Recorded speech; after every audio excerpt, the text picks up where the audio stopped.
Hey guys, it's Coach T with another episode of Maxing You. Today we're speaking with Reid. He's been named an Entrepreneur magazine. He's a TEDx speaker, Forbes, Inc., all that kind of good stuff. Greg's talking to us about taking our obstacles and transforming them into our success stories.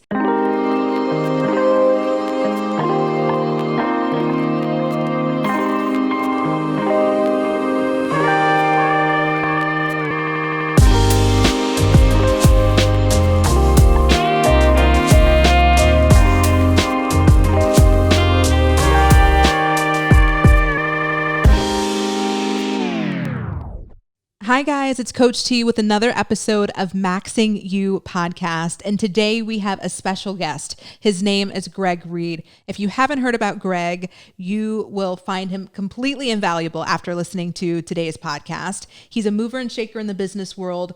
Greg is the founder of an event called Knack, which Forbes named the can't miss conference for entrepreneurs for 3 years in a row, and Entrepreneur magazine named him a top 5 speaker. He's a TEDx speaker, a Microsoft Think and Grow Rich author series speaker, all of that good stuff. Greg has got so much insight. And so today we're talking about turning obstacles into opportunities. These are nuggets that we can all apply to our life and businesses. Take a listen. So guys, welcome to another episode of Maxing You. I've got Reid on with us, and you've heard the intro. Greg is an awesome guy. He's done a ton of things. So I'm going to let Greg tell us a little bit about himself and sort of his journey in this whole entrepreneurship world. Yeah, first of all, you and I go way back, so it's great to see you again. And yep, there you go. And door number 2. Hi, everyone. For those who don't know me, I'm a regular cat. I live here in San Diego, California. I've been published in 110 books, 45 languages, and I make movies and do events and all that good stuff. But the big claim to fame is that I got a really cool son named Colt Asher Reid. That's my pride and joy. Oh, I love it. I love it. So you are the founder of Knack, right? So tell us a little bit about that for those who are unfamiliar. Yeah, it's right there. Yeah. So again, what happened is my full-time job. Now, this is a great racket if you can get it, is I travel around the world to meet the most powerful and influential humans alive. And then I get to tell their stories in book and film. And people kept asking, how do I meet your friends? So I started an event in my living room 14 years ago with 12 people. And I said, you can come meet some of them. And it became kind of like a mastermind. And from there, it grew and grew and grew. And now we're Forbes, Inc., entrepreneurs, top, acknowledged business event in the world. And it's the craziest conference because it costs thousands of dollars to go. You have to apply to attend, and then we won't tell you where it is or who will be there. Go figure. It's a secret. Yeah, but they know they're getting good stuff. I mean, your events have so many accolades. It's unreal. So, okay, these are interesting times. I think one of the things that we like to talk about here are sort of motivating people. And I know that you're great at that. So I wanted to sort of ask, what's some of your advice about turning obstacles into opportunities? Because this year, it's been an obstacle for, I think, most people. It's been a little different, right? And so some people have been able to turn those into opportunities. Some people are still trying to figure it out. So I'd love to hear what you have to say on that. Well, the scientific version is called RAS, Reticular Activator System. The law of attraction, people think it's the woo-woo, whatever you think about naturally comes to be. But it's the same concept as you've heard 1,000 times. If you talk about a brand new red truck, as soon as you get on the freeway, you'd say red trucks because you're looking for it. Right now, if I said light switches, you'd look around the room or office and see light switches. They're always there until you decide to look for them. You don't see them. That's where the saying comes from. When a student's ready, a teacher appears. They're already there. Well, around us, there's opportunities. Just as there's challenges and obstacles, there's also golden gems of opportunities. And it's almost like a slingshot. Because if you think about it, right now, things have been pulling back, people are making do. When things open up again, it's going to come so fast, so furious. You better be prepared for it. And we did a good job hunkering down, preparing ourselves for the worst case scenario. I believe now we got to start laying the foundation and looking for the upside of this, because this too shall pass. No, that's great. That's absolutely the case. And so you've got lots of cool friends who've been part of the Knack. So do you have any particular story of any of these cool, famous people that we know about, like who have overcome an obstacle? Like, of course, many of them have, but is there any story that sticks out to you? And I ask this because most of us look at the Instagram, we look at the social media and the news, and we're like, oh, wow, they're here. But they were at times in another place. So are there any that stick out to you? Every one of them. And what's nice is that first there's a dream, then there's a challenge, and then there's victory. Unfortunately, everyone puts in the challenging times, and we only tell the stories about the people, that 1% that kept going. They're not better than us. They just kept going. You know, it's that old quote: if you find yourself going through hell, keep going, because the other side of it, there's something positive. And let me give you a million stories. I mean, I'll start with this one because it's right here. The cell phone. The guy who invented it, Marty Cooper.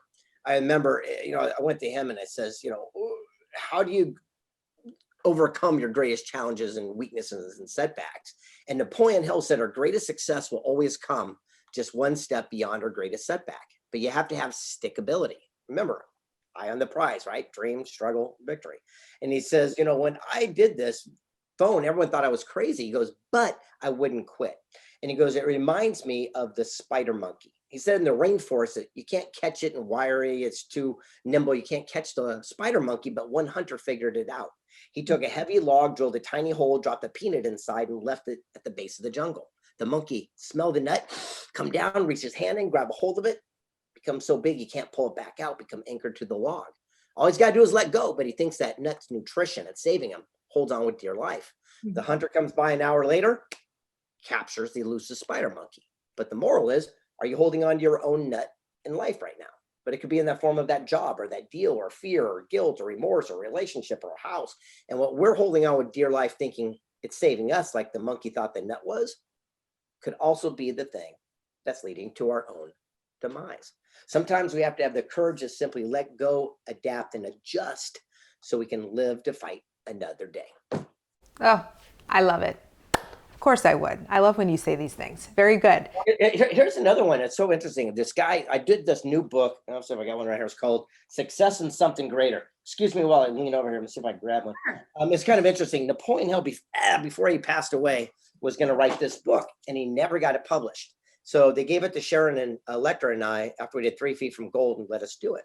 And one of the people we interviewed, this guy's name's Fred. And I said, what was your greatest accomplishment? And he goes, oh, that's easy. He goes, I had this invention and I sold the patent for 75 grand. I go, what is it? He goes, oh, the jet ski. The 2-person jet ski where you ride. I go, okay. And he started talking. I go, wait, Fred. I go, you invented the jet ski and you sold it for 75 grand. He goes, yeah. And he goes, so let me tell you about this thing. I go, Fred, stop for a second. I go, you do know that's $1 billion brand. He goes, oh, absolutely. He goes, that's why I'm so proud. And he started talking something else. Like, Fred, he goes, no. I go, you had the idea, you sold for 75 grand. That must kill you. It must eat you alive to see it thriving. Yeah. And he stopped and he looked at me. He says, no. He says, that 75 grand at that time was all the money I needed. He goes, it saved my house from foreclosure. He goes, a few of the employees that have been with me for years, I finally got them caught up in their back wages.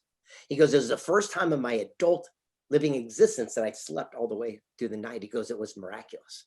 He goes, I had so much free time. I started cleaning out the attic and I found this little metal die-cast car I played with as a kid. A buddy of mine's in NASCAR, so I put his number on it and I gifted it to him. Well, the other drivers, they got jealous and they wanted their own car. So much so that NASCAR came up and bought the rights from it for over $161 million. And he says, as an entrepreneur, sometimes you have to do a deal in order to get you through to do another deal. Oh, I love that. And what was his name? For those who want his name, Fred. Yeah. Get the book. You can read all about it. Right. So where can we get the book? Amazon? Is it on Amazon? Yeah, of course. But go to Barnes and Noble, like old fashioned, and buy one off the thing. Go to the airport and pick one up before you fly on your next plane. What's interesting is I've got, I think, 4 or 5 books at Barnes and Noble right now. And I think the other ones are at the airports. It's going pretty cool, even though people aren't traveling as much. The main thing though is to get your project out there. Everyone watching this, you got something to share. What's common sense to you is genius to someone else. Get it out. No, absolutely. So for you, during this whole pandemic situation, how did you find inspiration amid the chaos? Well, surround yourself with people that are getting the results you want. Listen, I promise you, never did I call people that whine, complain, bitch, moan. That's not the circle I run in. I would call people that are going, hey, what's the solution? What's a pivot point? What can we do differently? And Right. we're comparing notes. And what's also interesting is our competition became our collaborators. Mm. And Napoleon Hill would always talk about that competition, collaboration over competition. And I'm seeing that more and more today, especially because we're all trying to get through this. But when things open up, I hope people remember. I'll give you an example. If you're in a strip mall and you have a pizza parlor and you hate the guy who's in the corner, he's a liquor store, and you fight over parking spaces and trash or whatever, you guys don't like each other. Imagine coming together as a collective and say, hey, let's make a truce. Say, I'll make a deal. Every time someone orders a pizza from me, give me some gift certificates. I'll give them a discount for a bottle of wine. And every time someone buys a bottle of wine, give them a gift certificate for a piece of pizza. And goes, if we did that together, both of our business would expand. And I think it's time that we start looking at those opportunities because, again, they're all around us. So what about those people who are thinking, well, I'm going to be new in business. I, haven't really done anything before. I'm not really surrounded by people right now who are, people who sort of can lift me up. I'm sort of surrounded by the bitchers, complainers, and moaners. So what would you tell them? Like, where can they look to sort of build a larger circle? Yeah, this is a good answer. Suck it up, sucker fish. It's your fault. Look, we are exactly where we choose to be, and you can do anything about it. Right now, you have no more excuses. That's all complete BS. Because right now, people are more accessible than any time in the history of the planet Earth. Back to the cell phone, you have access right this second in your hand, more information and knowledge than Bill Clinton did as president of the United States of America. Right now, you have access to more people, global economy than ever before. You have people's, Instagrams, you have Facebook, you have LinkedIn. Guess what? You can direct message all these people. That's how I get access, is I just reach out. Every single day, I dedicate at least 20 to 30 minutes, not a lot of time, and I just direct message people that I want to hang out with. And the key is, who's getting the results that you want for yourself, and surround ourselves with people we have respect for and stop hanging out with people we have influence over. I love it. No, that's such a good tip. And I think that could be used inside business and in our personal lives. The same. That's amazing. So I keep going on because we're missing a key element. You'll like it. yeah. That's the Civity. Listen to me, everyone watching this right now. We do not want our brains picked.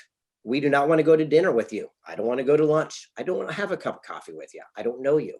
However, if you can have specificity, you can open the door to everybody. I'll give you an example.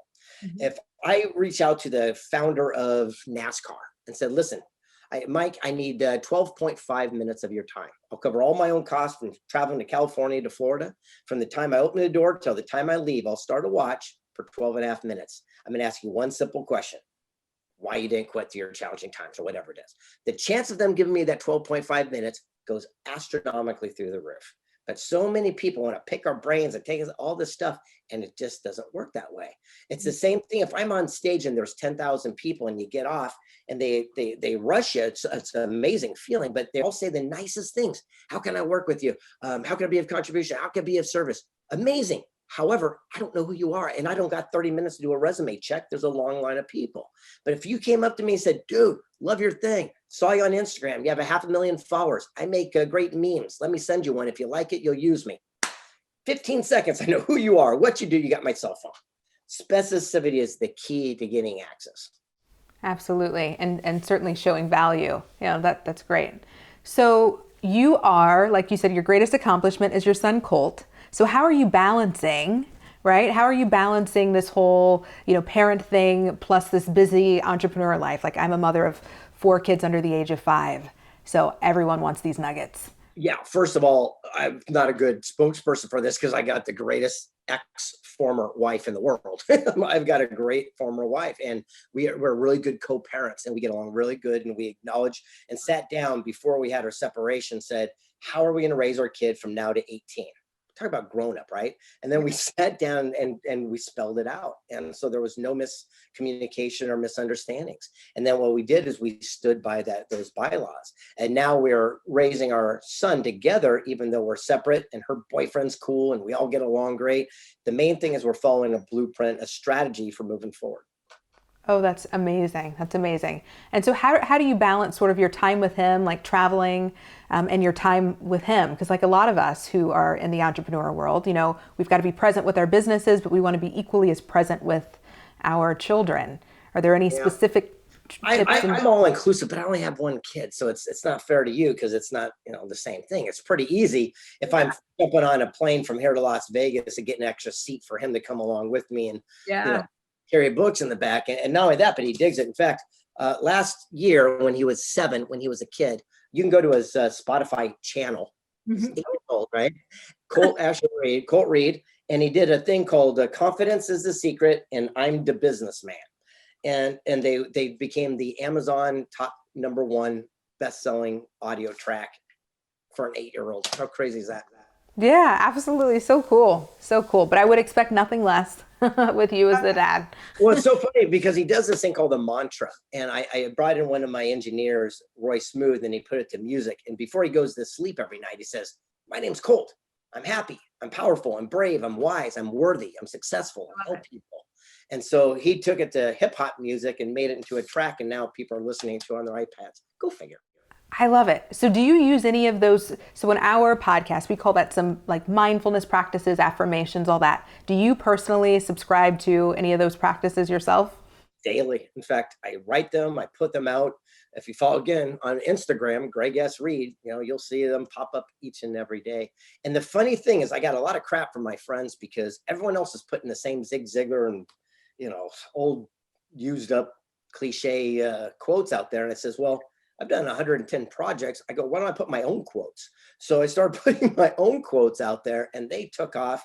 And one of them I was seen 37 million times, I guess, last year alone. So not bad. Oh, wow. That's amazing. Was there ever a time in your life where you were not using those practices and then, you began using them and saw a difference? Or have you always just been in sort of a mindful space? Yeah, it's always been around. So it's so funny because people that are watching this for the first time go, oh, all these books. I can't read, I can't write, I'm dyslexic, play me words with friends and win every time. So again, you work your strengths and you hire your weaknesses. So I'm full of hot air, as you see. I'm a good talker, but I'm not a good writer. So what I did is I got ghostwriters and editors, and they take my words and craft them in a way that people would want to read it. I'd sit there and say, a boy wants a bike, gets off his ass, takes a lawnmower, mows lawn, makes money, buys bike. There's my story. And then they'll take it and say, it was a glorious Sunday afternoon when a young bright-eyed lad caught the entrepreneurial spirit, and they make it into a book, right? That's their job. So much so, check this out. I just got a star on the Walk of Fame in Las Vegas for being an author, and yet, Oh, awesome, Greg. I can't even really. People always say, "Oh, I love your writing." I go, "Well, I love my ghostwriter's writing because she's amazing." I said, "But these are the messages that I wanted to get out to the world." No, that's amazing. And I think that speaks also to this thing where, all of us obviously have our strengths and our weaknesses. And so we should be playing off of our strengths and sort of getting assistance with those areas that we can grow. So what is your practice for self-growth? So obviously you've done a ton of stuff. You're always doing things. Is there anything that you do to sort of stay on, stay on the edge where you're, constantly being innovative? Anything that inspires you or things like that? Yeah. Always trying something different, always doing something new, something out of the proverbial comfort zone. If it's easy, I'm not a big fan of it. So I attempt things that I probably shouldn't have. I'm telling you, I am probably the least qualified human to do what I do. The only difference between me is I have stickability. I will not quit until I see my job through. And so I'm always looking for new things. In fact, as you're well aware, I interviewed the founder of Make-A-Wish, and I asked him what his wish was. And he said he wanted his story to be told. So I said, oh, I'll make it into a major feature film. What do I know about making a movie? I live on the beach in San Diego and got a D in English. So he trusted me, took over his life rights. Check it out. We it's trending on Netflix right now, and we made the ballot for the Oscars last year just by working strengths and hiring your weaknesses. That is the key. So at no time, even though I produced and made a major feature film, I never worked the camera. I didn't do casting. I didn't do the same. I put it together. I orchestrated it. And people keep losing that idea that you have to do every single thing. You don't. No, I love that. Okay, so last question here. So 2021 is coming up. So for people who want to make major moves, if you have 3 things to tell them that they should start applying to their life in 2021, what would it be? Greg's Seek, work. seek counsel, not opinion. Look for people that are actually getting the results you want. When I wanted to be a best-selling author, I went to Barnes & Noble and I bought every best-selling book. I didn't want to be a great writing author. I want to be a great best-selling author. I asked them what the trick, the techniques, did it for myself. Door number 1. Door number 2, this is an interesting little turning point for me personally. I'll share one with you because it's so powerful. It's called CPC. And if someone would have taught me this when I was a kid, I think my life would have been differently. And I just learned it a few years ago. And I realized I've been implementing it, but not as good as I could. So this is the last one I'm going to give you. CPC. It's an acronym that stands for clues, patterns, choices. Listen, this is life-changing stuff I'm about to share with you. It's so simple. CPC, clues, patterns, choices. It's about accountability and responsibility for every single thing that happens. It's not someone else's fault. It's yours. And it works like this. If I go out on a first date, I'm a single guy and she's 20 minutes late. Well, that's the first C. That's a clue, a little red flag. But if I go on the 5th, 6th, 7th date and I continue to see her and every time she's 20 minutes late, that forms the P, the pattern. Now it's my C, choice, whether I deal with it, yell at her, break up with her, whatever, but it's not her fault. She's just late. Stop trying to change people to fit in your own little paradigm. It's like seeing someone with a bad reputation in business. They cheat your best friend. You do business with them thinking, oh, it'll be different for me. And then things go wrong and you're mad at the person. It's the same thing as seeing a rattlesnake rattle, bite your kid's sister. You go to pet it, get bit, and you're mad at the snake. It's about accountability and responsibility. If you look back in life, we are never angry at the relationships that went sour that we were in. We're never angry at the business opportunities that didn't go. We're usually mad that we stayed in too long because we saw the clue, we saw the pattern, but we didn't make our choices quicker. I love it. And that is the beauty of Greg Reid. Awesome. This is great stuff that I know people will absolutely use. Thank you so much for joining us. I look forward to seeing you next time. Oh, this is awesome. It's great seeing you. Keep smiling. I will. Bye, Greg. So I hope you enjoyed that interview with Greg. Lots of nuggets that we can apply in our life and businesses. If these topics are interesting to you, go ahead and check out maxingyou.com or follow us on IG at maxing_you. I look forward to sharing more insight with you on the next episode of Maxing You.